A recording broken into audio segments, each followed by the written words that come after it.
అమర్నాథ్ యాత్ర చాలా పవిత్రమైందని ఎమ్మెల్యే రాజాసింగ్ అన్నారు. యాత్రికుల భద్రతకు అడుగడుగున సెక్యూరిటీ ఉందని, భక్తులకు ఎలాంటి ఇబ్బంది లేదన్నారు. దారి పొడవునా ఫుడ్, మెడికల్ క్యాంప్స్ అందుబాటులో ఉన్నాయని తెలిపారు. కాంగ్రెస్ హయాంలో రోడ్డు వ్యవస్థ సరిగా ఉండేది కాదన్న ఆయన, మోదీ ప్రభుత్వం వచ్చాక అన్ని సౌకర్యాలతో వ్యవస్థను తయారు చేశారన్నారు. గతంలో ఇక్కడ ముస్లింలు రాళ్లు కొట్టుకుంటూ జీవిస్తూ ఉండేవారని, బీజేపీ సర్కార్ వచ్చిన తర్వాత వారికి ఉపాధి దొరికిందని స్థానిక ముస్లింలు చెప్తున్నారని రాజాసింగ్ అన్నారు.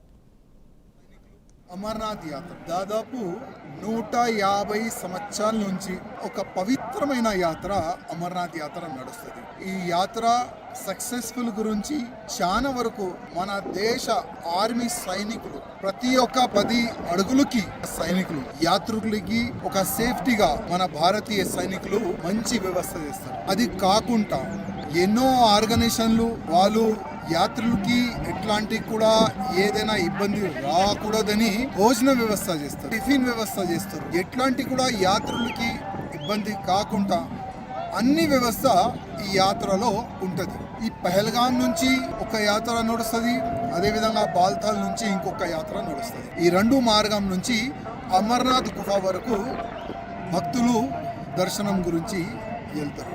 ప్రతి ఒక్క 100 మీటర్స్కి 500 మీటర్స్కి ఒక మంచి పండాలం ఉంటుంది. దాంట్లో కింద నుంచి పై వరకు ఎవరైనా ఏదైనా మెడికల్ ప్రాబ్లం ఉంటే కూడా